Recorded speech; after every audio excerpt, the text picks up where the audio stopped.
guys, it's Wahima, but just call me Wah.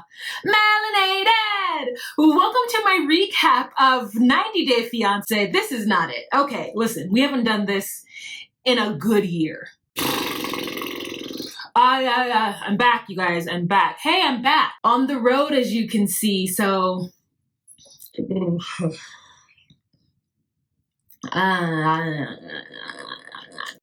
Who is my gringo bonito? Why are you nervous? Chill. Hey guys, it's Wahima, but just call me Wah. Melanated! Welcome to my recap of 90 Day Fiancé Before the 90 Days, Season 5, Episode 1, Leap of Faith. Hi. For those of you guys who are new to my channel, my name is Wah. I do recaps of 90 Day Fiancé, Love After Lockup, and other trash reality relationship TV shows. If you have any suggestions of some shows that I should recap, leave it down below. Otherwise, don't forget to give this video a thumbs up and don't forget to share on any social media platform that you deem fit. If you would like to drop a little something in the tip jar, below I will have all of the information, how you can Cash App, Venmo me, PayPal me, Zelle me, love me, ride me. No. Before we jump in the first couple, let me just tell you how excited I am about this new season. Feels just like so fresh and effervescent and new. I love it. You know, it's like opening a new toy. The first couple that we're going to talk about today is Caleb and Elena. If you hear some nonsense in the background, there are some boys having a good old time down below. There's a lot of Bud Light and barbecuing happening. We were really lucky this episode and we got to meet both Caleb and Elena at the same time. Now, I'm not really sure why they chose to do that. It's a difference in the formatting. Normally, they just introduce us to the Americans first, but we get Elena and I am so happy for it. So we have Caleb running in the desert. He's from Arizona. I can't remember how old he is, but he's an adventurer, okay? He loves to be outside. He's a spiritual person who likes to meditate. He's into magic and tarot cards, and sometimes when he's meditating, he can go so deep that he feels like he's looking outside of himself as an alien looking down at a person doing meditation. Yeah, he realized it sounded dumb too. You know, Caleb is one of these people who just like travels around the world, does his thug thizzle, and he says that he can bag any bitch. Elena is a little person with a type of dwarfism that has made it so that she has a very hard time walking and that her hands and feet have not developed in a way that other people's hands and feet have developed. So she is mostly in a wheelchair, but mama is beautiful, okay? Elena and Steven met. Ooh, Elena and Steven, girl. Elena. There's two Elenas. Oh my God, they're both from Russia. Oh my God, and they're both going to Turkey to meet an American man. So we have got Caleb and Elena. They met when they were teenagers online and Elena was trying to learn better English. And so they just had this like great friendship. And then, you know, after a couple of years talking online, they lost contact with each other. And then lo and behold, a year ago, they ran into each other again on the interwebs and they connected. They find each other very attractive and they've started a little relationship. Elena's really cool, is into burlesque. Elena is in a band, and in that band, she sings a song talking about her pussy having Wi-Fi. And listen, I am here for all of it. She says that she doesn't let anything bother her about the fact that she has dwarfism, but she is a little worried that Caleb may not quite understand all that entails with dating somebody who has her specific type of dwarfism. She's nervous about it, but she's super excited to go to Turkey to see him. Elena then goes to see her family, and her parents are not excited about her going to Turkey. Apparently, she had a relationship in the past where the guy completely ghosted her. She had met him in Russia, then she went to South Africa to visit him, and he made all these excuses of why he couldn't meet her. And listen, that man is an animal. So her parents are very worried about it. And because of that, she decides that her best friend slash roommate, Ethan, is going to go with them to Turkey. So she has to break the news to Caleb. So she calls Caleb, tells Caleb this news, and Caleb is not excited about it. And Caleb's like, this is going to be weird. It's a third person. And then he's like, well, how much help do you need? Like, what exactly am I going to need to do? So she describes it to him. And then Caleb ends up thinking back and being like, you know what? I don't know what I'm getting into. So I'm not excited about Ethan being there, but whatever. We have a scene with Caleb where he is outside and he is drawing his intentions on a spiral binder. He is using this bonfire and he is burning his intentions in a healthy, natural, cosmic manner. And I'm like, okay, girl. The one thing that's annoying about Caleb is that he, for whatever reason, thinks that he is just going to pick Elena up on his back and like travel around with her. And I said to myself, does this person not understand that Elena, while she might be a little person, is not light? I wish that he would like think a little bit about the things that he's saying. So the next couple that we are going to talk about is Soulja Boy and Kim. Now, we don't get to see Soulja Boy in this one, but truthfully, I don't care about Kim at all. Like, to me, I'm like, how did this go down? Did Soulja Boy call a producer and be like, listen, I got another American, okay? I have another American woman. She is a little younger than Lisa, 50. She is a fan of Soulja Boy.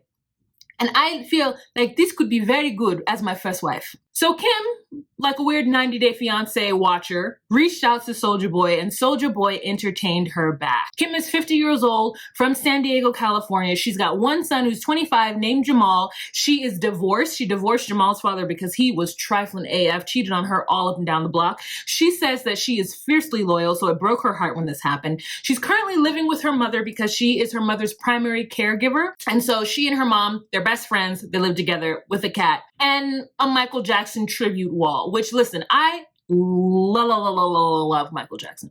Do I have a fake fedora with supposedly his autograph on it posted on the wall in a shrine? I do not. Do I have a statue, a bad statue of Michael Jackson? No. Now, do I have a Michael Jackson tattoo that is equally interesting looking? No. But if I did, they would be better quality than the things that Kim has. But, you know, to each his own. Kim is really excited about Soulja Boy, okay? Because this is the first time in a while that she's ever felt so much attention and love from somebody. You know, she says that Soulja Boy does not consider them in a relationship. Like, Soulja Boy does not consider her his girlfriend, but she considers him her boyfriend. She can't imagine how, once they meet and get up together, him not loving every single moment of her.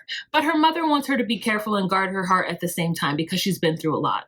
Kim also talks to her best friends about it. And these best friends look a lot like Danielle Jabali's best friend. Two ladies just like going around becoming friends with like older 40s, 50s-year-old 90-Day Fiancé women and just being like, we're your best friends now. Kim says that her and Usman have created a very, very, very, very close relationship. Kim feels like it's her job to prove that she is nothing like Lisa because she knows that Lisa broke Usman's heart.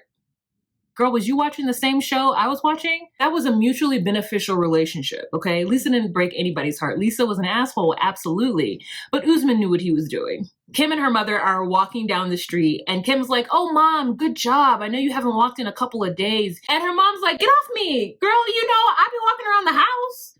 Don't be trying to embarrass me in front of these cameras talking about I don't walk. I be walking around the kitchen to get to the bathroom. While Kim is having a conversation with her friends on the beach, her friends are bringing up some very valid points, and it upsets Kim. Kim is just like, listen, I need everybody to be in my corner, okay? When is it going to be my turn? She starts to cry. Her friends get up. They console her. They tell her they have her back, and then they go ahead and let that beast be because they know that there is nothing they can tell her. Kim is on this path, on this trajectory, as is all of these other Americans, because they are just so hopeful that this thing can happen. Kim is talking to her best friends, and one of the topics of conversation that come up is whether or not Usman wants kids, because Kim is 50 and definitely cannot have them. And Kim says, you know, we have talked about this, and this is what it is, okay? I will be his first wife. Then he can marry whomever else and have children with them. The friends are taken aback. But listen, I'm full support of this. I don't think there's anything wrong with polygamy as long as all the parties are okay with whatever's happening in this household. And she explains to them that it's not going to be a threesome, that it's going to be separate relationships. And she's just like, I'm willing to do that for him. And her friends are like, are you sure? And she's like, of course I'm not sure. I don't know if I'm going to be okay with it, but I'm just going to go with it for now because I think I'll be okay with it. I don't know. Girl, you're not going to be okay with it. The next couple that we are going to talk about is, who is my gringo bonito? Geno and Jasmine. Okay, so we've got the Italian stallion Geno. He hasn't been in a relationship in a while, but he has been through the K1 visa process. He was married to a woman from Brazil. He was in Brazil for 6 months due to work. He found somebody that he fell in love with, brought her to the US on a K1 visa. 7 years later, amicably, they both decided to end the relationship. That's so convenient now, isn't it? It's been a long time since Geno has been in a relationship, and he hasn't found much luck in the US, so he decided to try some international sites because he's had had luck with the international ladies, the Latinas, if you will. He meets Jasmine. Jasmine is an English professor or something. She teaches like English studies or American studies, girl, I don't know something. She is in Panama City, Panama, and she's a vegetarian. She works out all the time. She's got giant hard boobies that are fake. Loves makeup. I mean, basically, she's Larissa. She's giving me Jennifer with 2 Fs. Gino's really excited about it. He feels like Jasmine is super in love with him and that is his soulmate, even though he's seeing some red flags that she's a little crazy and very much jealous and wants to know his every single move. But he finds that endearing and he finds that as something that is admirable and something that he wants from a partner. Geno is 51 from Michigan and he has quite a giggle. I mean, it is worse than Stephen with a V. No, it's not. Stephen with a V is worse. So our first scene with Geno is we see him going to a pharmacy and he's asking the people who own the pharmacy or the, CVS, hey, I'm going to Panama City. What do I need? And the man's like, come this way. Let me show you to the lube. And I said, this man knows exactly what's going down. He's had many a men come in here talking about, I'm going to Central America. What do I need? Geno considers himself a very simple guy. He says he has a simple life. He has a very simple and routine life that includes a lot of frozen TV dinners and chocolate milk. Geno knows that Jasmine is out of his league, but he says that he is so excited to meet her as his soulmate. He's going down there with a little blue pill that helps the men, get to where they need to go. And he's really excited because he's tried them out. He's tried them out and he knows they work. And he's like, wow. They work. How long are you staying there that you've taken so much Viagra with you? He has lost his job, which is unfortunate because of the pandemic, but due to his savings, he is able to survive and still able to send money to her. He tells his uncle dad, Marco, whom I love, that Jasmine's not materialistic. No, he has sent her money, but he's only sent her money things for like getting lip injections, getting her hair done, getting her eyebrows done, getting like facials, stuff like that. Nothing materialistic. He is confident that him and Jasmine are going to work out. In fact, they have been talking about having kids. And Uncle Dad Marco is really happy about that and wants it to work out, but he is worried about Geno going over there, getting robbed and losing a kidney. Normally I would be like, these Americans who think that way are crazy, but I feel like Uncle Dad Marco is an older gentleman. I like his vibe. I love the fact that he got so emotional when he dropped Geno off at the airport because he loves that kid. He's like, I've been seeing that kid since he was in diapers, okay? My brother died a year ago, Geno's dad, and I'm Uncle Dad now. It's my job to take care of Geno. And I said, I want to be in a family like that. I want to be in a family like that as a 51-year-old person, my Uncle Dad is looking out for me. So when he gets to the airport, Jasmine calls him and she's like, hey, who is my little gringo bonito? Oh, I can't wait to see you because we are going to make love like 2 wet animals. I just want to slap you. And then it cuts off and I'm just like, what do you want to slap, girl? Tell us. What do you want to slap? So Geno knows that it's about to go down when he gets there because they've had a lot of sexy time talking. And as much as I don't want to see it, I do want to hear about it. But let me tell you, Jasmine is crazy, girl. She is jealous. She doesn't even want him to ask the name of the woman who gave him his food. Now, I did think it was weird that he even asked what Brittany's name was. Like, was he planning on going back and being like, hey, Brittany served me my food yesterday. Can she serve it to me today? And when I mean serve, I mean just literally ring him up. It wasn't necessary to ask that, but maybe producers put him up to it to see how jealous Jasmine might get. Who knows? I gotta hurry up and finish this video because they are having a good time outside. The next couple that we are going to talk about is Memphis and Hamza. So we've got Memphis, who is a 32-year-old nurse practitioner from Michigan as well, because Geno's from Michigan, and she is dating 20-something-year-old Hamza from Tunisia. Are they not all from Tunisia? Zayed is from Tunisia. Mohammed's from Tunisia, no? We've got Mohammed from Tunisia. Ziyad from Tunisia. Now we've got Hamza from Tunisia. And then we've got Triflonaz Azan from Morocco. It's a lot of North African motion happening. And I'm like, can I just get on that? Like, where are they finding these North African men from? Where are they finding them? On what specific dating website? I would like to see what I could find in Tunisia. Memphis has 2 kids. Her oldest is 14. Her youngest is 6. She has been divorced from her 6-year-old's father, and she is just trying to carve out a life for her and her children. However, there is like some kind of missing piece of her. There's like a hole in her heart that she needs to fill with a man. And so far, she's been very unlucky in it. Memphis has just recently come out of a hoe phase, and she is ready to take all of that hoe energy and specifically guide it towards Hamza. They have shower phone sex. They really, the only words that they understand with each other is sexy time. She has no Arabic and he has no English. How she feels like this man is her soulmate, I will never ever understand. In order for someone to be my soulmate, we need to have had deep conversations. And we cannot have deep conversations if we do not speak the same language, period.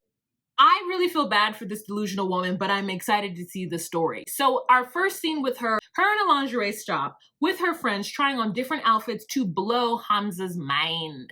Her friends are trying to tell her to like look left and look right before she crosses the street, but she's like, no. My gut is telling me that there are no cars coming. I don't need to look, okay? I feel it in my spirit and I feel it in my gut. And it is just really interesting because she wants to bring this man to the US on a spousal visa. So she wants to go to Tunisia. She's going to be there for 3 weeks.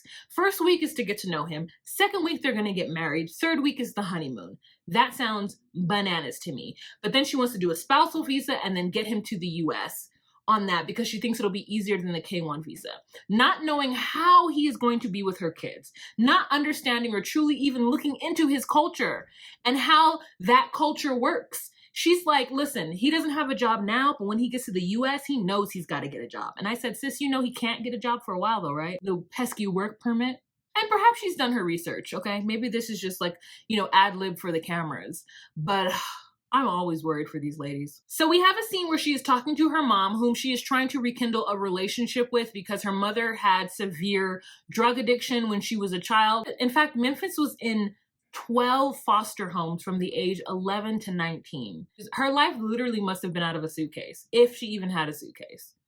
That makes me so sad when I hear that she has gone through so many foster homes, that she did not have a stable home life during a very pivotal time in a human being's life. My heart breaks for her. And so thus we have this woman in this situation right now. I mean, she is smart enough and resilient enough to put herself through school for 8 years, now has her master's degree and is a nurse practitioner. But at the same time, she's flying to Tunisia to marry a stranger, to bring him over to help her raise her kids. She says that she's never felt, I guess, loyalty or love the way Hamza has, and that, for her to get a wake up morning text has been all of the world for her, and no American man has ever done that. And I said to myself, you know what? What is it with good morning texts? Women love good morning texts. It just feels like all you have to do is send them a good morning text and they will be so ecstatic about it. Me, I don't care. Listen, send it to me. It's fine. I want him. But what I'm saying is I don't base on my relationship or my potential relationship or the potential of the relationship on whether or not this person tells me good morning and good night. So, I mean, just the standards are mighty low. So she's talking to her mother and she basically tells her mother, like, look, because of my tumultuous childhood, I find, solace in a man. I feel like I want to have a family and I want to create this nuclear family. I want a husband, I want a wife, and I want a kids, and I want to ride off into the sunset. I want a picket fence. That is what I want. And I'm going to do whatever I can to get it because I didn't have it growing up. Folks need some therapy. Don't we all? We all need therapy. Well, that was all we were introduced to in this episode. There are 7 couples in total. We just met 4. So there's 3 more that we haven't talked about. And I'm just like, why do they have to be 7? Why can't it just be 4? 4 is just enough. Just enough. For the next 12 weeks, we're going to have 2-hour episodes on Sunday of 90 Day Fiancé, and we're going to do our best to get through it. I want to thank you guys so much for watching this video. And if you haven't, please give this video a thumbs up. Please join me and leave a comment down below. Let me know what you thought of this episode. Don't forget to share this video on any social media platform. And again, if you would like to drop a tip in the tip jar, you could do so down below in the description box. All right, you guys, have a fantastic week. Remember to be you, be true, and find your place. Bye. Haven't edited in so long, and I'm really just hoping for all the best. So I hope that this is good.